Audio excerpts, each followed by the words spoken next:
পড়ো রোজা রাখো, নামাজ পড়ো রোজা রাখো, আর পড়ো কোরআন।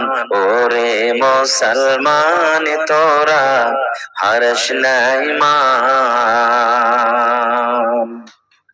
যদি মানো পাক কোরআনের কথা, থাকবে না তোর গোনাহ খাতা। যদি মানো পাক কোরআনের কথা, থাকবে না তোর গোনাহ খাতা।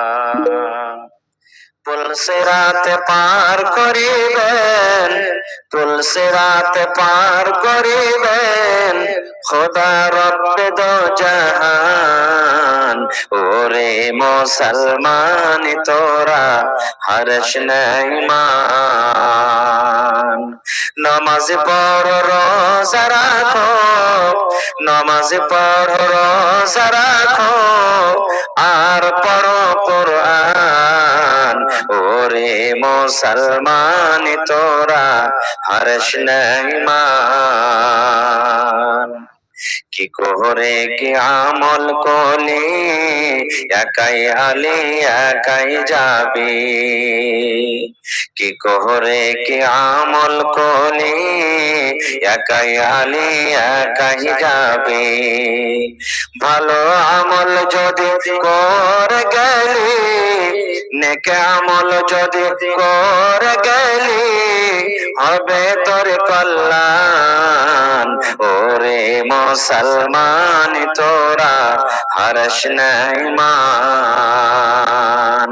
নামাজ পড়ো রোজা রাখো, আর পড়ো কোরআন। ওরে মুসলমান তোরা হর্ষ নাই মান। নারে তাকবীর। আজকে জলসার যোগ্যতমায় শ্রদ্ধেয় সভাপতি সাহেব, উপস্থিত ওলামায়ে কেরাম, সামনে বসে থাকা ইসলাম দরদি দিন দরদি ভাই ও বাবাজিরা, পর্দানাসীন মায়েরা খালারা, সমস্ত তারিফ ও গুণগান সে মহান আল্লাহ তাবারক ওয়া তাআলার জন্য, যে মহান আল্লাহ তাবারক ওয়া তাআলা আজকে আমাদেরকে নরম গরম বিছানাকে ত্যাগ করে এই মাটির উপরে পিন্ডালের তলাতে বসে কিছু বলার ও শোনার তৌফিক দিয়েছেন। তাই আমরা আল্লাহ তাবারক ওয়া তাআলার প্রশংসা করি, অন্তর থেকে মুহাব্বতের সাথে সকলে পড়েন আলহামদুলিল্লাহ। আর একটু জোর করে পড়েন ভাই আলহামদুলিল্লাহ। তারপর আমাদের শেষ নবী হযরত মুহাম্মদুর রাসূলুল্লাহ সাল্লাল্লাহু আলাইহি ওয়াসাল্লামের পর দরুদ শরীফ শান্তির ধারা বর্ষিত হোক, আমিন। আল্লাহুম্মা সাল্লি আলাইহি আল্লাহুম্মা বারিক আলাইহি। ভাই মুসলমান, আমি যখন পৌঁছলাম এক্ষুনি আমাকে ইশারা করা হলো যে মহিলা সম্পর্কে কিছু কথা রাখতে হবে। আমি আপনাদের সামনে আল্লাহ তাবারক ওয়া তাআলার কিতাব থেকে কয়েকখানা আয়াত তেলাওয়াত করেছি, সাথে আল্লাহর নবী মুহাম্মদ সাল্লাল্লাহু আলাইহি সাল্লামের একটা হাদিস পড়েছি। সেই আয়াত এবং হাদিসকে সামনে রেখে আমি আমার বক্তব্য ইতি করব। আমা তাওফীকি ইল্লা বিল্লাহ। আল্লাহর কাছে দোয়া করি রব্বুল আলামিন আমি যা কিছু বলবো যেন সহিহ হাদিস এবং কোরআন থেকে বলতে পারি এবং সাথে সাথে আমরা সকলে আমল করতে পারি, তার জন্য আল্লাহ আমাদেরকে তৌফিক দেন। কোন আল্লাহুম্মা আমিন। ভাই মুসলমান, বক্তব্য রাখার আগে একটা গল্প বলবো। হাদিস কোরআনের কথা নেই, ছোট্ট গল্প 1 মিনিটের, শুধু বোঝার জন্য। 5 ওয়াক্তের নামাজের মধ্যে একটা নামাজের টাইম আছে মাগরিবের নামাজ, আছে না নেই? অতি ফরজ রেকাত কয় রেকাত আছে ভাই জানেন না? 7 রেকাত আছে না 8 রেকাত? ফরজ রেকাত মাগরিবে কয় রেকাত আছে? 7 না 8? ও 3 আছে, মাশাআল্লাহ। তো ধরেন যে একটা মাদ্রাসার ছাত্র তালেবে ইলমে একটা মসজিদে ঢুকেছে, ওখানে যারা মুসাল্লিগণ ছিলেন ছেলেটাকে দেখে বলছে যে এই ওস্তাজি তুমি নামাজটাকে পড়িয়ে দাও, যখন এসেছো নামাজটা পড়িয়ে দাও। ছেলেটা ইমামের জায়গাতে দাঁড় হয়ে ইমামতি করছেন, আল্লাহু আকবার বলে বুকে হাত বাঁধলেন, বায়াত বাড়ি পড়লেন, আউযুবিল্লাহ বিসমিল্লাহ পড়ে সূরাতুল ফাতিহা পড়লেন, তারপরে অন্য একটা সূরা পড়তে হবে, তাহলে এক রাকাত হবে নাকি, রুকুতে যাবে। তো ছেলেটা সূরাতুল ফাতিহা পড়ে চুপচাপ দাঁড় হয়ে আছে, কিচ্ছু বলে না। আমি শুধু বোঝার জন্য বলছি আপনাদেরকে, কিছুই বলে না। 1-2 মিনিট যখন শেষ হয়ে গেল, পিছন থেকে একজন মুসাল্লি বলছেন যে এই ছেলে, আরে নামাজটাকে আগে বাড়াও, তুমি চুপচাপ দাঁড় হয়ে আছো, অন্য একটা সূরা পড়ো, পড়ার পর তুমি রুকুতে যাও, সাজদা করো, আগে বাড়ো। তো ছেলেটা বলছে যে নানাজি, কেমন করে আগে বাড়বো, এতটি সূরা আমার মুখস্থি আছে, কোন সূরাটাকে পড়বো আর কোনটাকে ছাড়বো আমি কিছু বুঝতে পারি না। বলে কেমন কথা? বলছে আমি এতটি সূরা মুখস্থি করে রেখেছি, সূরাতুল 3 যদি পড়ছি তো সূরাতুল ফিল বলছে যে কেন আমাকে পড়লি না, সূরাতুল ফিল যদি পড়ছি তো সূরাতুল কাদার বলবে আমাকে কেন পড়লি না। তো কাকে আমি খুশি রাখবো আর কাকে বেজার করবো আমি ভাবা চিন্তা করতে পারি না। ঘটনাটা বলার উদ্দেশ্য এই যে আমাদের সমাজে, আমাদের এলাকাতে, আমাদের বাড়িতে এতগুলি বুড়াই ঢুকে গেছে যে কোন বিষয় নিয়ে আলোচনা করা হবে কিছু ভাবা চিন্তা করা পারে না।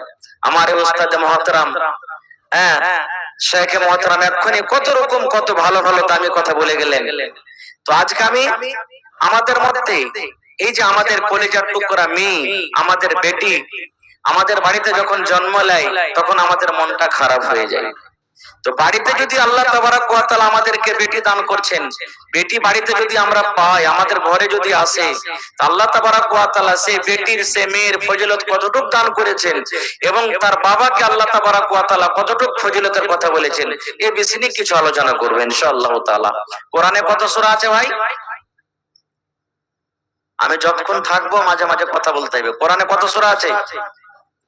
114 সূরা। আজকে তাবলীগি জলসা না, প্রত্যেক মাওলানা আসবেন, নিজের নিজের বক্তব্য দিবেন। সব কথা আপনি নিয়ে যেতে না পারতে গেলে প্রত্যেক মাওলানার কম করে একটা করে কথা যদি নিয়ে চলে যান, ইনশাআল্লাহ আপনাদের আশা এই জালসা করা, যে জালসাতে খরচ হয়েছে হবে ইনশাআল্লাহ কামিয়াব হয়ে যাবে ইনশাআল্লাহ তাআলা। কোরআনে 114 সূরা আছে, মনে থাকবে তো? থাকবে ভাই? কোরআনে 114 এর মধ্যে একটা সূরার নাম আছে সূরাতুন নিসা। যারা কোরআন পড়িতে জানেন তারা দেখবেন যে কোরআনে একটা সূরা সূরাতুন নিসা। নিসা মানে কি? মহিলা, আওরাত, নারী। আল্লাহুস সামাদ। আল্লাহ তাবারাক ওয়া তাআলা মেয়েদের মান সম্মান এত বাড়িয়ে দিয়েছেন, এত বাড়িয়ে দিয়েছেন কি তাদের নামে কোরআনে একটা সূরার নাম দিয়েছেন সূরাতুন নিসা। কিন্তু গোটা কোরআন আপনি খুলে দেখেন কোন জায়গাতে সূরাতুর রিজাল বলে কোন জায়গাতে কোন সূরার নাম নেই। যে মেয়েদেরকে মান সম্মান দিই না, আমরা বলি যে আল্লাহ তাবারাক ওয়া তাআলা মেয়েদের কোনো মান সম্মান দেয়নি, ইসলামে কোনো এর মান সম্মান দেয়নি, এরা ভুল বলছে। আজকে ওটাই আমি দেখাতে চাইছি আপনাদেরকে যে আল্লাহ তাবারাক ওয়া তাআলা মেয়েদের মান সম্মান কতটুকু দিয়েছেন। আজকে আমাদের বাড়িতে যখন মেয়ে জন্মগ্রহণ হয় আমাদের মনটা ভারী হয়ে যায়, হয় না? কত ভাইকে দেখেছি, নিজের চোখে দেখেছি, প্রথম মেয়ে হয়েছে, ঠিক আছে মনে হয় আবার ছেলে হবে, 2 নম্বর মেয়ে হলো, 3 নম্বর মেয়ে হলো, এই 3-4টা যখন মেয়ে হয়েছে ছেলে হয় না, এবারে ওর স্ত্রীর সাথে কথা পর্যন্ত বলে না। কত ভাই বাড়িতে মেয়ে হওয়ার কারণে স্ত্রীটাকে তালাক পর্যন্ত দিয়ে দেয়। তোর মতন স্ত্রীকে বাড়িতে রাখবো না, তোর পেট থেকে শুধু মেয়ে হয়, ছেলে হয় না। আহা হা হা, এতে মহিলাদের কি দোষ ভাই? আল্লাহ তাআলা কোরআনে সূরাতুশ শুরাতে বলছেন, হে দুনিয়ার মানুষ, আমি আল্লাহ রাব্বুল আলামিন যাকে ইচ্ছা করি ছেলে দান করি, আমি আল্লাহ রাব্বুল আলামিন যাকে ইচ্ছা করি মেয়ে দান করি, আমি আল্লাহ রাব্বুল আলামিন যাকে ইচ্ছা করি ছেলে মেয়ে দুটোই দান করি, আমি আল্লাহ রাব্বুল আলামিন যাকে ইচ্ছা করি বাঁঝ করে রাখি। এরকম মানুষ দুনিয়াতে আছে না নেই? দেখবেন কত ভাই এমন আছেন বাঁঝ, একটা ছেলে মেয়ে নাই। যখন ওর দ্বারা থেকে কোনো ভুল হবে তখন আমরা কি বলবো? এই শালার দিলে দয়া ময়া নাই বে, এই লাগি তো আল্লাহকে ছেলে দেয়। জি, কথাতে কথাতে আমরা বলি, যখন কোন মায়ের পেট থেকে শুধু মেয়ে হয় ছেলে হয় না, যা ঠানিতে ঝগড়া লেগে গেল, পড়াপড়ার সাথে ঝগড়া লেগে গেল, তখন কি বলবে? এই লিসি লাগানি কালনি কালকি, তুই বেটার মুখ দেখতে পাবি রে মাগি। আল্লাহ তাআলা তো তোকে জীবনে কোনোদিন বেটির মুখ দেখালছে, বেটার মুখ দেখতে দিবে না গো। এই ধরনের কথা বলে, এগুলো ভুল। আহা হা, জামানে জাহেলিয়াতে আল্লাহুস সামাদ। সাহাবায়ে কেরাম যখন নবী হলেন, কিছু সাহাবায়ে কেরাম আল্লাহ রাসূল সাল্লাল্লাহু আলাইহি ওয়াসাল্লামের কাছে এলেন, আসার পর বলছেন, হুজুর একটা কথা জানেন? বলছেন কি? বলছে যারা ইহুদি আছে, ইহুদিরা ওদের স্ত্রীতে যখন হাইজ হয়, মাসিক হয়, তখন কিন্তু ওরকে বিছানাটাকে আলাদা করে দেয়। এই তুই নাপাক হয়ে আছিস, যতদিন তুই নাপাকের হালাতে থাকবি, 3 দিন 4 দিন 5 দিন আমার বিছানা আসবি না, আমার জন্য রান্না বান্না করবি না, আলাদা হয়ে থাক। এরকম ভাবে ইহুদিরা নিজের বিবিরাকে বলতো, আলাদা থাক, আমার বিছানায় আসবি না, আমার ঘরে আসবি না, আমার জন্য রান্না বান্না করবি না, তুই নাপাক হয়ে আছিস। এত খারাপ মনে করতে হতো। কিন্তু সুবহানাল্লাহ, নবীজি যখন শুনলেন তখন কি এলান করলেন জানেন? রে আমার সাহাবীরা শুনে নাও, এ আমার উম্মতরা তোমরা শুনে নাও, ইহুদিরা যখন তাদের বিবিদের কাজ হয়, মাসিক হয়, তারা বিছানায় আলাদা করে নাই, তাদের রান্না বান্না করা খাই না। নবী আমার এলান করলেন, হে আমার সাহাবী তোমরা শোনো গো, ইহুদিদের তোমরা উল্টা কাজ করো, ইহুদিরা যা করছে ওদের মতন তোমরা করিও না। নবী আমার এলান করলেন, হে আমার উম্মতরা তোমরা শুনে নাও, হে আমার সাহাবীরা তোমরা শুনে নাও, যখন তোমাদের স্ত্রীদের মাসিক হবে, হাজ হবে, মাত্র 3 খানা কাজ থেকে তোমাদেরকে বাঁচতে হবে। কি কি 3 খানা কাজ? 1 নম্বর নবী বললেন, যে মহিলাদের হাজ হবে, মাসিক হবে, নবী তাদেরকে বললেন, মহিলা যতদিন তোমরা নাপাক হয়ে থাকবে, তোমরা নামাজ পড়বে না, আল্লাহ রাব্বুল আমিন তোমাদের জন্য নামাজকে maaf করে দিয়েছেন। 1 নম্বর নামাজ পড়বে না। 2 নম্বরে নবী বলেছেন, হে মহিলা যদি রমজান মাস শুরু হয়ে যায়, রোজার মাস যদি শুরু হয়ে যায়, রোজার মাসে যদি কোনো মা, যদি কোনো খালা, যদি কোনো বোন যদি মাসিকের হালাত হয়ে যায়, নবী আমার বলেছেন, মহিলা যতদিন তুমি নাপাক হয়ে থাকবে, তুমি রোজা রাখবে না রে, রোজা রাখবে না। কারণ মাসিকের হালাতে রোজা রাখতে গেলে আল্লাহ রাব্বুল আমিন তোমার রোজাকে কবুল করবেন না। এই জন্য মহিলারে যখন তুমি ভালো হয়ে যাবে, যখন রমজান মাস পার হয়ে যাবে, সামনে যে আরো 1 বছর মানে আগামী রমজান আসতে আসতে 11 মাস বাঁচলো, জয়টা তোমার রোজা ছুটেছে, এই রোজা 11 মাসের মধ্যে তোমাকে পূর্ণ করতে হবে। 3 নম্বরে নবী পুরুষকে বলেছেন, পুরুষ তোমরা শুনে নাও, যখন তোমাদের বিবিদের হাইজ হবে, মাসিক হবে, তোমরা একটা কাজ থেকে বাঁচবে। পুরুষ খবরদার, খবরদার, মাসিকের হালাতে তোমরা বিবির সাথে সহবাস করবে না, বিবির সাথে মিলন করবে না, বিবির সাথে হামবেস্তারি করবে না। কেননা এই কাজটা শুধু তোমরা দূরে থাকবে। তোমাদের বিবি তোমাদের জন্য যদি রান্না বান্না করে তোমরা খেয়ে নাও, এতে কোনো যায় আসে না। তোমার বিবি তোমার বিছানায় ঘুমাবে, তোমার কোনো গুনাহ হবে না।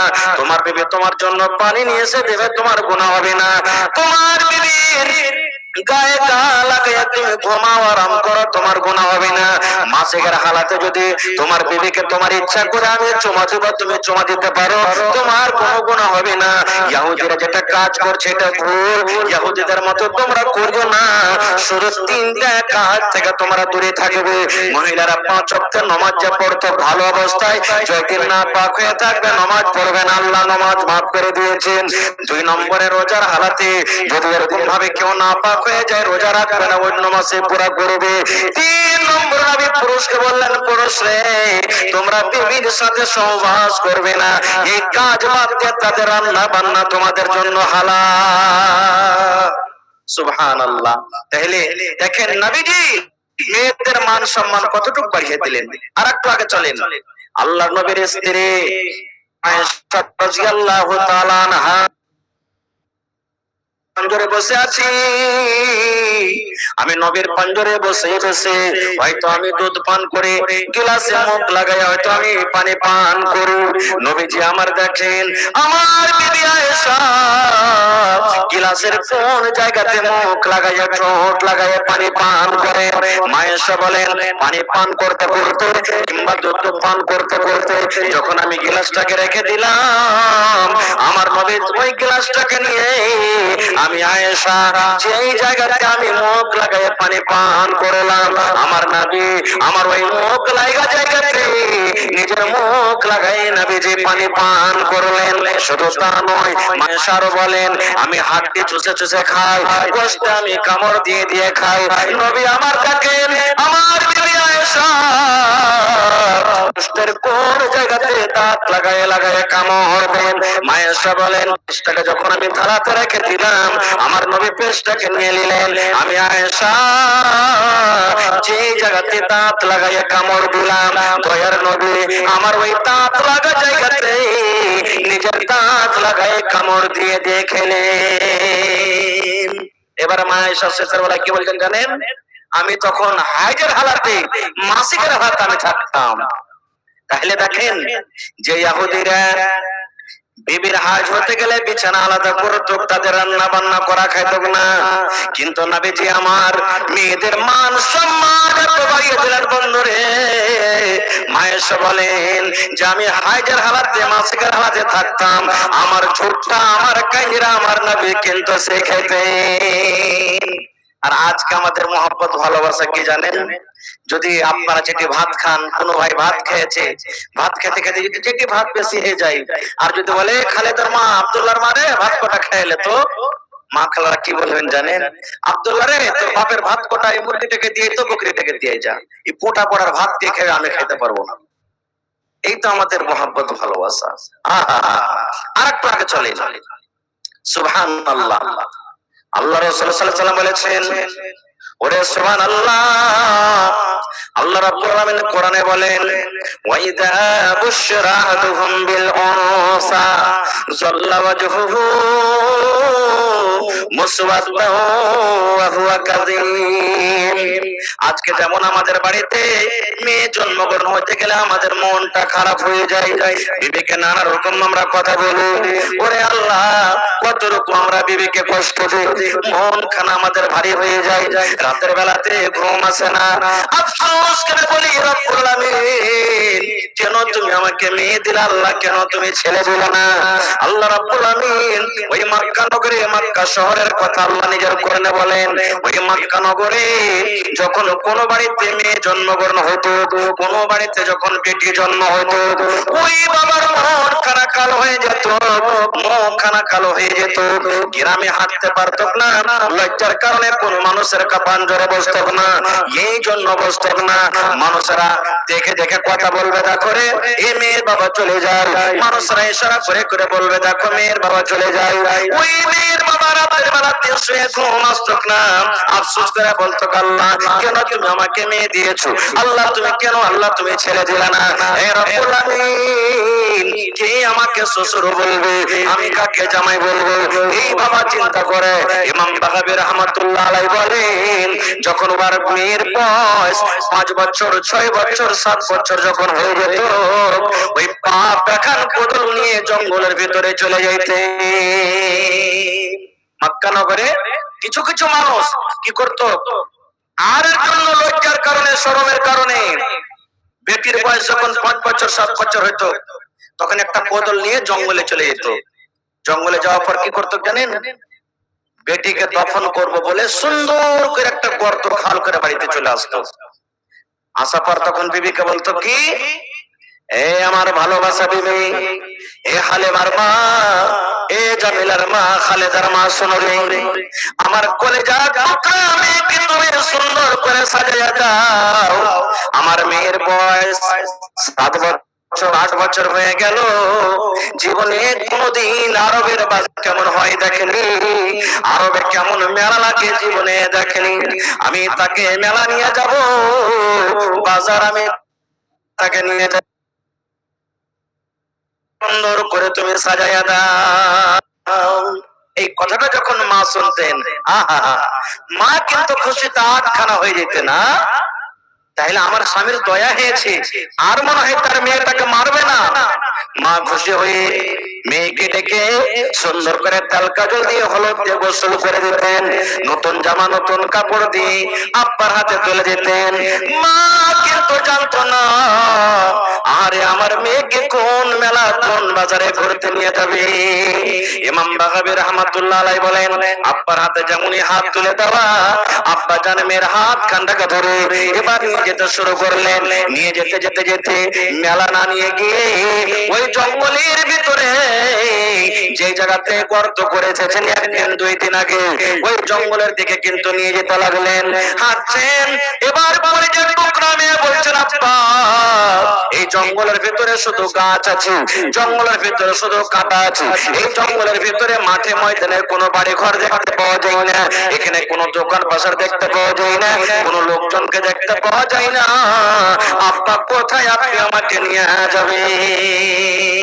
আব্বা বলতেন, বেটি রে একটু তুমি সবর করো, এই দেখতে পাচ্ছ মাঠটা, এই মাঠটা পার যখন করে যাব তখন তুমি মেলা দেখতে পাবে, লোকজন দেখতে পাবে।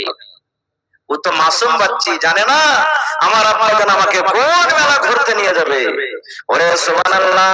এবার মেয়ের হাত ধরে টানতে টানতে টানতে জঙ্গলের ভিতরে ওই মাঠে ময়দানে যেখানে গর্ত করেছে ছিলেন, ওই গর্তর কাছে যখন পৌঁছে যাওয়া, এবার আব্বা বেটিকে বলতেন, বেটি রে এই গর্তটা তুমি একটু দেখো রে মা, এই গর্তটায় খালটা কত বড় আছে।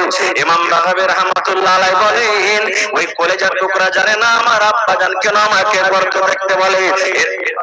মাথাটাকে মুখটাকে চোখটাকে বাড়িয়ে যেমন গর্ত দেখা, যেমন গর্তর দিকে তাকা, পিছন থেকে আব্বা জান একটা এমন জোরে মেয়েকে ধাক্কা দিত, ধাক্কা দেওয়ার সাথে সাথে কলেজার টুকরা কিন্তু গর্ততে পড়ে যায়। যেমন গর্ততে পড়ে যাওয়া, যেমন খালে পড়ে যাওয়া। এবার খালে পড়ে পড়ে তখন মেয়ে বলতো, আব্বা গো কেন তুমি আমাকে ধাক্কা দিলে? আমি অপরাধ করেছি আব্বা জান, তুমি আমাকে ধাক্কা দিয়ে দিলে। আব্বা বলতো, বেটি রে সেদিন থেকে তুই বাড়িতে এসেছিস রে মা, আমি রাতের বেলাতে ঘুমাইতে পারি না, গ্রামে আমি হাঁটতে পারি না, লোকজনকে আমি মুখ দেখাতে পারি না, জীবনের মতো তুমি আমাকে আব্বা বলে নাও, জীবনের মতো তুমি আমাকে মা মা মা বলে তুমি ডেকে নাও, কারণ আজকের পর তুমি আর আব্বা বলে ডাকতে পাবে না। মেয়ে বলতো, আব্বা কেন, তুমি আমার সাথে কি করবে? বলছে, বেটি রে যে গর্ততে আমি তোমাকে ধাক্কা দিলাম, এটাই তোমার আজ থেকে বাড়ি হবে, এটাই তোমার আজ থেকে ঘর হবে, এই জায়গাতে তোমাকে আমি দফন করে বাড়িতে চলে যাব, আজকের পর তুমি আমাকে আর আব্বা বলে ডাকতে পাবে না। ইমাম বাগাবী রাহমাতুল্লাহ আলাইহি বলে, এবার কলিজার টুকরা আমি গর্ততে পড়ে পড়ে বলতো, আব্বা গো তুমি আমাকে দফন করিও না, আর জীবনে আব্বাকে আব্বা বলে ডাকবো না, মাকে মা বলে ডাকবো না, জীবনে কোনদিন আমি বাড়ি ঘুরে যাব না। আপনি গর্ত থেকে আপনি আমাকে উঠে এলেন, আমার দুই চোখ যেদিকে যাবে আমি চলে যাব, আপনি আপনাকে আর জীবনে কোনদিন লজ্জা দেব না। ইমাম বাগাবী রাহমাতুল্লাহ আলাইহি বলে, এরকম ভাবে মেয়ে গর্ততে পড়ে পড়ে কাঁদতে থাকতো, কিন্তু আল্লাহুস সামাদ ওই বাবা একটাও কথা না মেনে না শুনে জিন্দা জীবিত বেটিকে দফন করে বাড়ির দিকে রওনা হয়ে যেতেন। ওরে সুবহানাল্লাহ। মক্কা নগরে এরকম যখন পাপ হতো, দয়ার নবী এলান করে দিলেন, হে মেয়ের বাবা তোমরা শুনো রে, যারা নিজের মেয়েকে দফন করো, যারা নিজের মেয়েকে পুজো দাও, যারা নিজের মেয়েকে মেরে দাও, হে মেয়ের বাবা তোমরা শুনে নাও, নবী আমার এলান করে দিলেন, যার বাড়িতে দুটা মেয়ে জন্মগ্রহণ হয়েছে, আল্লাহ রাব্বুল আমিন দুটা বেটি দিয়ে যাকে আল্লাহ আজমাইশ করেছেন, পরীক্ষা করেছেন, এখানে দুটা বেটির কথা বলা হয়েছে, কিন্তু দুটা বেটি হোক, একটা বেটি হোক, পাঁচটা বেটি হোক, ছটা বেটি হোক, আল্লাহ নবী বলেছেন যার বাড়িতে মেয়ে জন্মগ্রহণ হয়েছে, ওই মেয়ের বাপ যদি মেয়েকে দেখে মনটা ভারী না করে, যদি হাসি মুখে থাকে, শক্তি হিসাবে মেয়েকে বড় করে লাল কাজল দিয়ে কাপড় দিয়ে পড়িয়ে লিখে ভালো ঘর ভালো ঘর ভালো বাড়ি দিয়ে দেখে যদি বিয়ে লাগাইতে পারে, আল্লাহ নবী বলেছেন মেয়ের বাবা তুমি শুনে নাও, আমি নবী আর ওই মেয়ের বাবা জান্নাতের ভিতরে যাব। কেমন হয়ে জান্নাতে থাকবো? নবী আমার দুইটা আঙ্গুলকে ইশারা করে বললেন, দুটা লোককে ইশারা করে বললেন, ও মেয়ের বাবা তোমরা শুনে নাও, এই দুটা লোক যেমন পাশাপাশি হয়ে আছে, এই দুটো আঙ্গুল যেমন পাশাপাশি হয়ে আছে, আমি নবী আর ওই মেয়ের বাবা জান্নাতের ভিতরে পাশাপাশি হয়ে থাকবো। নারে তাকবীর। আল্লাহ